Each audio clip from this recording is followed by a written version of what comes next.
मङ्गलं पञ्चपरमेष्टि मङ्गलं तीर्थङ्करं मङ्गलं विश्वजिन्धर्मं मङ्गलं वीरशासनं मङ्गलं वीरशासनं वन्दितो सर्वसिद्धे ध्रुवमचलमणोभवं गतिं पत्ते वोक्षामि समये पाहुड मृण्मो सुत केवली भड़िदम। समयसार परम मांगलिक ग्रंथ है। आचार्य कुंदकुंद देव द्वारा ईसा पूर्व प्रथम शताब्दी में यह लिखा गया है। भाषा इसकी प्राकृत है। कुल गाथाएं जो हैं 415 हैं। छंद आर्य छंद है। भगवान महावीर स्वामी की वाणी को प्रस्तुत किया गया है। आत्मा का सार विषय वस्तु इसकी है। शैली बहुत ही सुगम है पर आध्यात्मिक है। आध्यात्म के माध्यम से जीव अपना कल्याण शीघ्र कर सकता है, क्योंकि अध्यात्म में चर्चा दूसरे की नहीं होती है, अपनी होती है। और अपनी चर्चा किसको अच्छी नहीं लगती है, अपनी बात किसको अच्छी नहीं लगती है। यदि कोई आपके मन की बात कहे तो आपको कैसा लगता है? और सुनाओ, और बताओ, और सुनाओ, और सुनाओ, ऐसा लगता है, क्योंकि आपकी मन की बात की जा रही है। कुंदकुंद देव महावीर स्वामी की बात को प्रस्तुत करते हुए यह बता रहे हैं कि भाई महावीर भी आपके मन की बात कह रहे हैं। क्या मन की बात कह रहे हैं? तुम भी सुखी होना चाहते हो, तुम भी अनंत संसार में जन्म मरण नहीं करना चाहते हो। ये तुम्हारी मन की बात है और ये मन की बात प्रस्तुत कर रहा हूँ। और उसे समझाने के लिए अनेक प्रकार से उपाय यहाँ देखे जा रहे हैं। क्रम क्रम से हम समझ रहे हैं कि किस प्रकार से हमें द्रव्य का आश्रय लेना है, शुद्ध द्रव्य का आश्रय लेना है। जो शुद्ध द्रव्य का आश्रय लेता है वो सम्यक दृष्टि कहलाता है। परम भाव का जो आश्रय लेता है वो सम्यक दृष्टि कहलाता है। जो लक्ष्य का आश्रय लेता है वो सम्यक दृष्टि कहलाता है। जैसे आपको संवेद शिखर जाना है तो आपका लक्ष्य क्या होना चाहिए? संवेद शिखर। और उस संवेद शिखर के लक्ष्य को पूरा करने में आपको बहुत सारे कार्य करने होते हैं। जैसे कि आपको टिकट बनवाना, भोजन पानी का साधन इकट्ठा करना, गाड़ी वाहन आदि का उपयोग करना, आदि अनेकों प्रकार से जो है साधन इकट्ठे करना पड़ते हैं। तब जाकर के आपको संवेद शिखर की यात्रा होती है। लक्ष्य निर्धारित करना पड़ता है। यदि आपने लक्ष्य निर्धारित नहीं किया तो आपको मंजिल की प्राप्ति नहीं होती है। ऐसे ही कह रहे हैं कि तुम्हें अपने में भगवान पैदा करना है तो जो शुद्ध द्रव्य है उसका आश्रय लो, वो आपका लक्ष्य है। यदि आपने वो लक्ष्य कन्फर्म कर लिया तो फिर उसके माध्यम से जो भी निर्मल पर्याय प्रकट हों वो तुम्हारी व्यवहार कहलाएंगे। शास्त्रों में लिखा हुआ है निश्चय द्रव्यार्थिक नय निश्चय का विषय है और पर्यार्थिक नय जो है वो व्यवहार का विषय है। व्यवहार पर्याय को दिखता है और निश्चय द्रव्य को दिखता है। यदि निश्चय द्रव्य को ना दिखे तो व्यवहार भी तुम्हारा सार्थक और सफल नहीं हो सकता है। ठीक है ना? तो यहाँ पर जो बात कही गई है कि आप निश्चय पर दृष्टि रखें और निश्चय को प्रकट करने में पुरुषार्थ करें। लेकिन उसमें व्यवहार सहयोगी बनता है, व्यवहार साधन बनता है, पर किसके लिए बनता हो किसके लिए नहीं बनता है इसका भी ज्ञान होना जरूरी है। उसी का ज्ञान कराने के लिए गाथा नंबर 12 आज अपन देखेंगे कि व्यवहार नए भी प्रयोजनवान है। क्या है? प्रयोजनवान है। शुद्धो शुद्धादेशो नादव्यो परम भाव दरिसीहम व्यवहार देशिदा पुण्य जेदु अपरमे ठिदा भावे।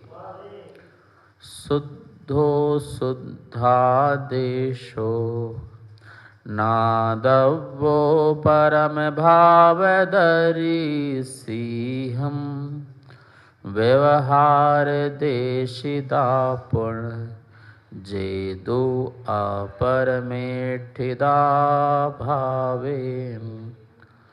परम भाव को जो प्राप्त हैं वे शुद्ध नए ज्ञातव्य हैं, जो रहे अपरम भाव में व्यवहार से उपदिष्ट हैं।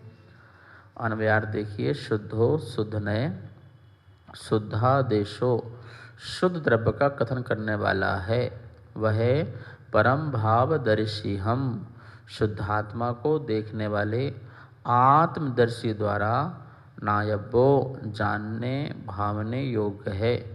पूर्ण और जे जो जीव अपरमे भावे अपरम भाव में ठिदा स्थित हैं, वे व्यवहार देशिदा व्यवहारने द्वारा उपदेश करने योग्य हैं।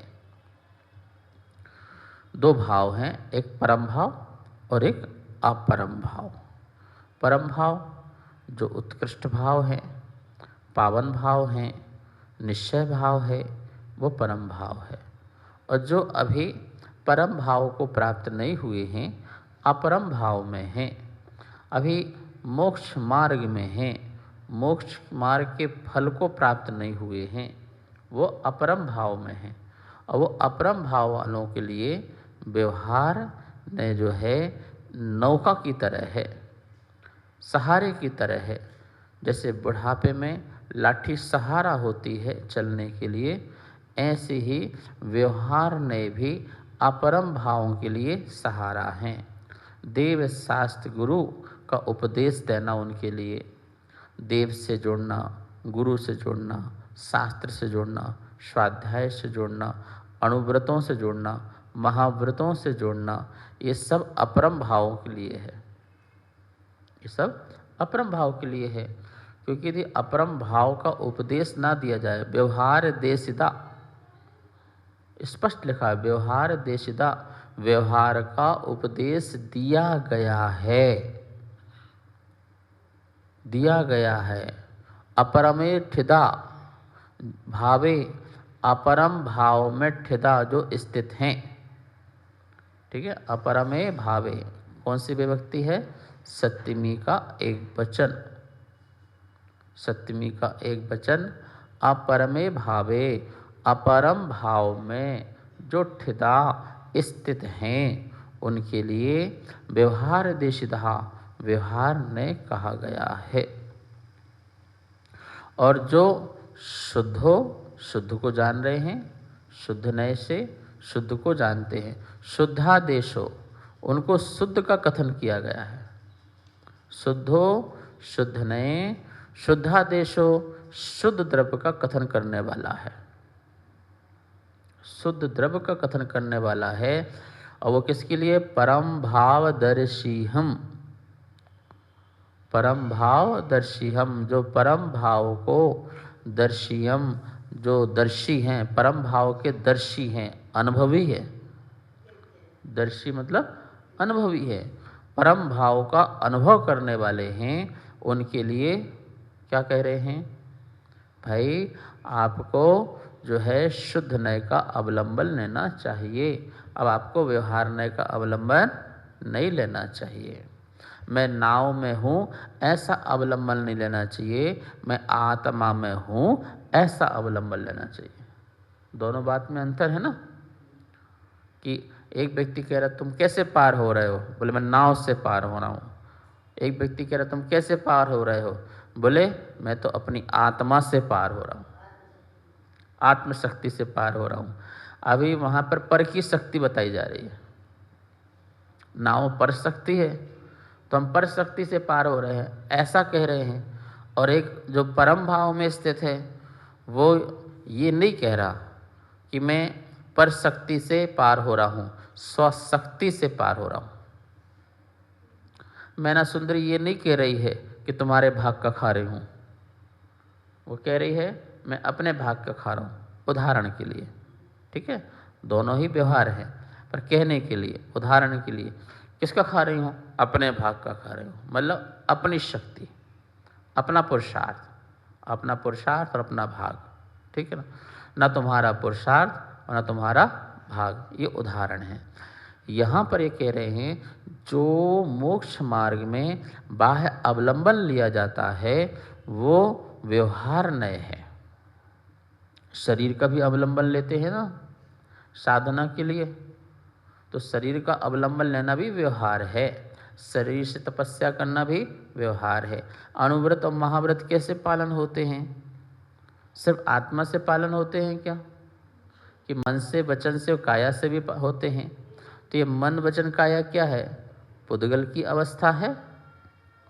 द्रव्य मन पुद्गल है, वचन भी पुद्गल है और काया भी पुद्गल है। ये तीनों योग जो हैं पुद्गल हैं, और इन पुद्गलों के माध्यम से, इसके अवलंबन से धर्म ध्यान हो रहा है, यात्रा हो रही है, दान पुण्य हो रहा है, दया हो रही है। पूरा आचरणान योग जो है इस योग से तो टिका हुआ है माता जी। हाँ, चरणान योग ग्रंथि खत्म हो जाए, चरणान योग परिणाम की बात ही नहीं कर रहा है, वो तो आपके शरीरकृत, वचनकृत, मनोकृत जो क्रियाएं जो हो रही हैं, जो हलन चलन हो रही है, जो परिस्पंदन हो रहा है, इनके द्वारा, इनके माध्यम से वो उसका जजमेंट करता है। वो तो परिणाम देखते नहीं है, वो तो ये कह रहा है कि ये तपस्वी है। क्यों तपस्वी है, 10 उपास किए हैं, तो क्या कह रहा है, वो तपस्वी है। और कर्णान योग के पास जाओगे, बड़ा अहंकारी है, कोई तपस्वी नहीं है। बोले क्यों, इसने दूसरों को दिखाने के लिए उपास किए हैं। हम इसके परिणाम को पढ़ रहे हैं, हम इसके परिणाम को पढ़ रहे हैं। ये तुम बाहर देख के बोलो ये मोक्ष जा रहे हैं, और हम अंदर से बोल रहे हैं नरक जा रहे हैं। बोलो क्या कहते हो, है समझ में आ रही नहीं आ रही? कर्णान योग, कर्ण जो कर्ण को पकड़े, जो परिणाम को पकड़े, जो भाव को पकड़े, वो भाव का जजमेंट करता, बाहरी आचरण को नहीं करता। कर्णान योग तो कहता है कि तुम कहाँ बैठे, कैसे बैठे, ये जरूरी नहीं है, किस भाव को लेके बैठे ये जरूरी है। उसका विषय तो ये है। बोले तुम मरघट में बैठे हो तो वो भी मंदिर हो सकता है, और मंदिर में बैठे तो वो भी मरघट हो सकता है, वो तुम्हारे भावों को पकड़ता है। जब हम ये कहते हैं कि जैन धर्म भावना प्रधान है तो कर्णान योग से कहते हैं हम, और जब हम कहते हैं चारित्रम खलु धर्मो, चारित्र ही धर्म है, तो हम उसको चरणान योग से कहते हैं। किससे कहते हैं? चरणान योग, चारित्र से कहते हैं, आपकी अभिव्यक्ति से कहते हैं। चरित्र और चारित्र, इन दोनों में क्या अंतर है? चरित्र शब्द और चारित्र शब्द। कर्णान योग चरित्र है, चरणान योग चारित्र है। समझ में आया ना? जो जिसको आप जानते हो वो चरित्र है, जिसे दुनिया जानती है वो चारित्र है। क्या ममता जी? जिसे आप जानते हो वो चरित्र है। आपको पता है कि आप कैसे हो, आप सही हो नहीं हो, आप सही जाप कर रहे नहीं कर रहे, आप सही में माला कर रहे नहीं कर रहे, आप सही में दान दया कर रहे नहीं कर रहे हो, आप भाव से कर रहे नहीं कर रहे हो, उसे कौन जानता है? तो आप जानते हो वो आपका चरित्र है। जिसे आप देख सकते हो वो चरित्र है, और जिसे दुनिया देखती है वो क्या है? चरित्र की अभिव्यक्ति है, प्रकटता है, वो चारित्र है। तो दुनिया जजमेंट किसका करता है? चरित्र का, ना कि चारित्र का। पर केवली भगवान किसका जजमेंट करेंगे? करणान योग किसका जजमेंट करेगा? वो आपका अंदर का देखेगा। बहिरंग तप और अंतरंग तप होते हैं ना, तो उनकी परिभाषा अपन क्या चलाते हैं 10 लक्षण पर में? भैया जो देखने में आवे वो बहिरंग तप, और जो दिखने में ना आवे वो अंतरंग तप। यही है ना। तो जो दिखने में नहीं आते हैं, नहीं आएगा। आप अंदर से कितने अवीक्षण ज्ञानोपयोगी हो किसी को समझ में थोड़ी आ रहा है। लेकिन आप 2 घंटा 4 घंटा शास्त्र पढ़ रहे हैं तो समझ में आ रहा है। भैया कितने अध्ययनशील हैं, जब देखो पढ़ते ही रहते हैं, जब देखो पढ़ते ही रहते हैं। ठीक है, बड़े अवीक्षण उपयोगी है। पर अवीक्षण ज्ञान उपयोगी का जजमेंट तो कर्णानुयोग करेगा ना। चरणानुयोग से ठीक है, चरणानुयोग भी कह रहा है कि बहुत अवीक्षण ज्ञान उपयोगी है, लेकिन कर्णानुयोग बोल रहा है भाई पढ़ कहाँ रहा है, वो पराध्याय कर रहा है, स्वाध्याय थोड़ी कर रहा है। पराध्याय हो रहा है। वो इसलिए पढ़ रहा है कि मैं किसी को बता सकूं, मैं किसी को हरा सकूं, मेरे जैसा कोई विद्वान नहीं, मेरे जैसा कोई ज्ञानी नहीं, और अपने यश के लिए पढ़ा रहा, अपनी ख्याति के लिए पढ़ा रहा। तो बोल रहे तुम काहे के अवीक्षण ज्ञान उपयोगी हो? नहीं हो, तुम ज्ञानी नहीं हो, तुम अभिमानी हो, तुम अभिमानी हो। ये कौन जजमेंट दे रहा? कर्णानुयोग दे रहा। समझ में आ रहा है ना आपको? तो कर्णानुयोग का अलग है, चरणानुयोग का अलग है। ये एक दूसरे के पूरक हैं। एक दूसरे क्या है? पूरक हैं। कर्णानुयोग के बिना चरणानुयोग अधूरा है, और चरणानुयोग के बिना कर्णानुयोग अधूरा है। अकेला चरणानुयोग भी काम नहीं कर सकता, अलग अकेला कर्णानुयोग भी काम नहीं कर सकता।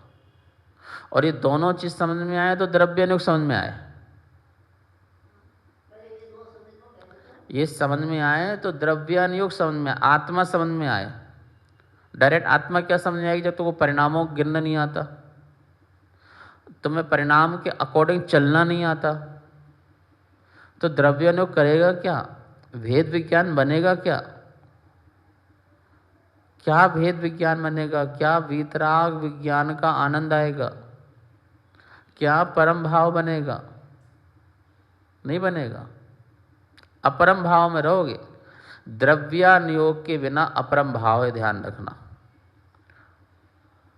आप चरणानुयोग में इनमें सब में परम भाव आ सकते हैं, अपरम भाव आ सकता है, लेकिन आपका परम भाव तो द्रव्यानुयोग के सहारे ही है, और दूसरा कोई सहारे नहीं है। क्योंकि द्रव्यानुयोग सीधी सादी बात करता है, और सीधी सादी बात ही करता है तो भगवान आत्मा है बस। हम तेरी पर्याय को देखते ही नहीं हैं। अमृतचंद स्वामी कहते हैं ना, पर्याय तो ऊपर ही ऊपरी हैं, जल में तेल की तरह। जल में तेल डालो माता जी, तो तेल कहाँ होता है? ऊपरी ऊपरी तैरती है। तो बोले पर्याय भी क्या कर रही है? ऊपरी ऊपरी तैर रही है। हम तो ऊपर वाली चीज़ को देखते ही नहीं हैं। बोले जो ऊपरी ऊपरी तैर रही है उसको क्यों देखें? क्योंकि वो उसकी चीज़ नहीं है। वो हो तो सदा रहे, वो हो तो सदा रहे। वो एक क्षणवर्ती है, विनाशिक है। तो बोले हमें उस विनाशिक चीज़ में भी हमें आनंद नहीं है, हमें आनंद नहीं चाहिए उसका, हमें तो शाश्वत आनंद चाहिए। यद्यपि पर्याय का ही आनंद होता है, अनुभवन पर्याय का ही होता है, ध्यान रखना। द्रव्य का कभी भी अनुभव नहीं होता है। किसका होता है? पर्याय का। उपयोग किस में है? ज्ञानोपयोग दर्शनोपयोग पर्याय में है।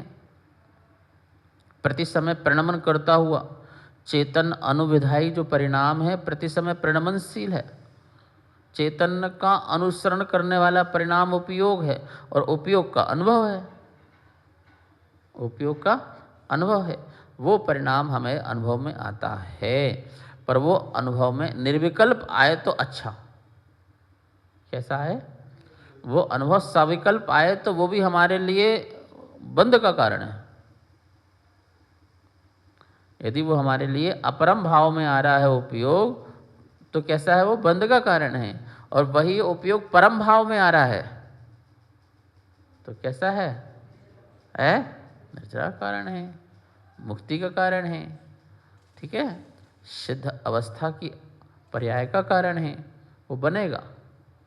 तो कह रहे हैं शुद्धो शुद्धादेशो नादब्बो परम भावदर्शिहिम। परम भावदर्शियों के द्वारा, तृतीया का एक वचन, तृतीया विभक्ति का बहुवचन, एक वचन नहीं बहुवचन,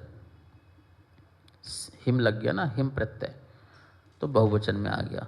परम भावदर्शी हिम, परम भावदर्शियों द्वारा, आत्मदर्शियों द्वारा, आत्मार्थियों द्वारा,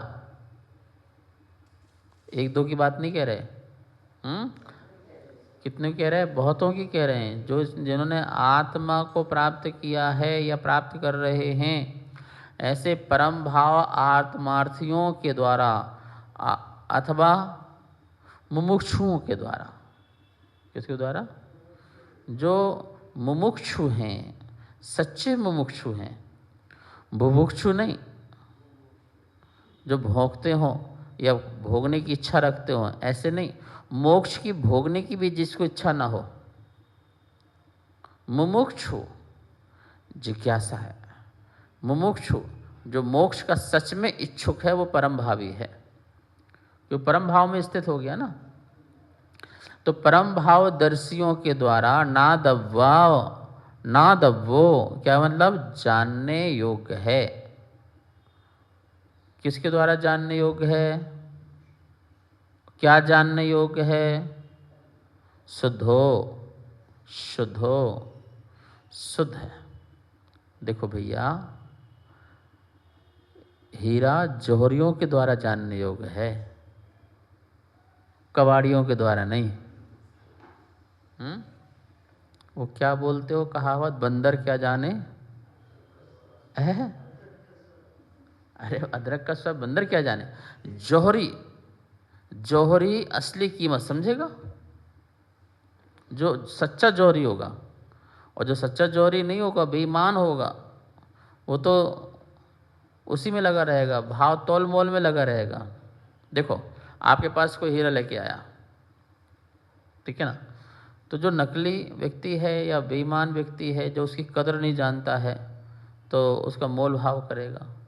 और जो असली जौहरी होगा, वो एक बार में बोलेगा, भाई साहब इसकी कीमत इतनी, डन करो, वो डन हो जाएगा।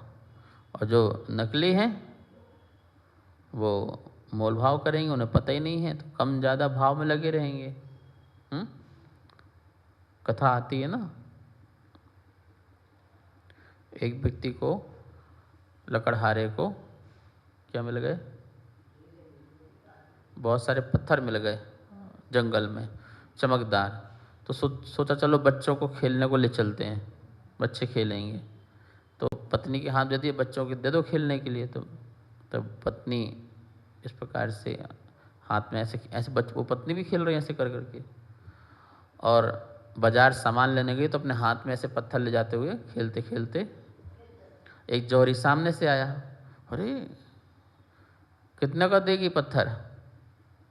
तो बोले कितने का? ये तो पत्थर है, क्या करूँगी? तो उसे मन में आया, बोला नहीं। तो बोले ठीक है, दे दूँगी 500 रुपये में। तो जौहरी मूल भाव में लग गया, नहीं 100 रुपये में दे दे। बोले मैं नहीं देती।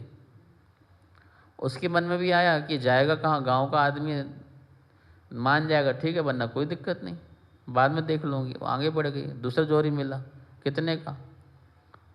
तो इसने बोल दिया मुँह से, उसको 500 बोला तो उसको 1000 बोल देती हूँ, लाभ हो जाए तो अच्छी बात, नहीं तो क्या है। तो 1000 बोल दिया। तो उसने बोला 500 दूंगी। तो उसने दिमाग लगाया, मैंने उसको 500 बोला, वो 100 में आया, इसको मैंने 1000 बोला, किस में आया? कुछ बात तो है कुछ बात तो इसमें है। तो उसने नहीं दिया, बोला नहीं 1000 दूंगे। तो वो भी भाग गया। उस जौहरी ने सोचा जाएगी कहाँ, आएगी तो। फिर वो आगे बढ़ गया तो दूसरा जौहरी, और उसने बोला कितने दो? उसने डायरेक्ट 10,000 बोल दिया। 10,000 यश निकाला और दे दिया। क्या किया, निकाला और दे दिया 10,000 रुपये। अब वो कुछ बोल भी नहीं सकती ना, क्योंकि उसने तो बोल दिया कि 10,000, 10 की 10 दे दिए। वो वापस आई, तो वापस आया तो बोलते कि वो जौहरी मिला। अरे वो कहाँ है? बोले वो तो बेच दिया। बोले कितने में? बोले 10,000 में। अरे तू पागल रही? क्यों पागल? वो 10,000 में लाखों का करोड़ों का कीमत का था। तो बोले भैया हम तो अनपढ़ हैं, तो पागल तो हैं ही, तुम तो पढ़े लिखे थे, तुम तो 500 में नहीं ले रहे थे। ओहो, ये आत्मा भी करोड़ों की है, अनमोल है, इसकी कीमत को समझो। इसको राग द्वेष की में मत बेचो, इसको विषय वासना में मत बेचो। परम भाव ही इस आत्मा की कीमत समझता है। जो अपरम भाव में है, अपरम में भी अपरम, जो मिथ्या दृष्टि है, वो तो बिल्कुल भी नहीं समझता है। कम से कम सम्यक दृष्टि चतुर्गुण स्थानवर्ती से तो थोड़ा सा समझ में आता है। थोड़ा क्या, समझ में तो आ ही जाता है, उसका अनुभव नहीं होता। बस सम्यक दृष्टि के छायक सम्यक दृष्टि के सम्यक्त में और सिद्धों के सम्यक्त में कोई अंतर थोड़ी है, कोई अंतर नहीं है। सिद्धांत में थोड़ी अंतर है। अनंतमंदी मिथ्यात्व के अभाव जन्य जो सम्यक दृष्टि में प्रकट हुआ है वो यहाँ भी है वहाँ भी है। बस अंतर इतना होता है, वो परम अवगाढ़ हो जाता है, बाद में हो जाता है, परम अवगाढ़ हो जाता है। केवलियों के सम्यक दृष्टि में कौन सा परम? क्यों? क्योंकि उन्हें साक्षात सब दिखता है, तो परम अवगाढ़ हो जाता है। पर सिद्धांत तत्व का जो यहाँ है वो वहाँ, उसमें अंतर नहीं है। यदि ये सम्यक दर्शन अलग हो, वो अलग हो, तो दिक्कत हो जाएगी। परम अवगाढ़ मतलब कि अगाढ़ हो गया, अब इसमें कोई हटा नहीं सकता है, ये अंतर है। पर सिद्धांत में कोई अंतर नहीं। तो सम्यक दृष्टि को भी द्रव्य का, नित्य स्वभाव का, ध्रुव स्वभाव का, ज्ञायक स्वभाव का अनुभव नहीं हुआ है, आश्रय हो गया है। ओहो, हमें यही प्राप्त करना है, बस ये सिद्धांत हो गया। सिद्धांत आश्रय द्रव पर किया और उस सम्यक की प्राप्ति हो गई है, पर अनुभव नहीं हुआ। अनुभव के लिए परम भाव में जाना पड़ेगा। और भी विषय बाद में लेंगे, समय हो चुका है, आज इतना ही। जा वाणी के ज्ञान से सूझे लोकालो, शो वाणी मस्तक धरो सदा देत हो दो। हे जिन वाणी भारती तो हे जपो दिन रैन, जो तेरी शरणा धरे सो पावे सुख चैन। सबको बहुत बहुत मंगल आशीर्वाद। कार्यक्रम पाठशाला के पुण्यार्जक थे श्री दिगंबर जैन मंदिर, लोधी कॉलोनी, दिल्ली।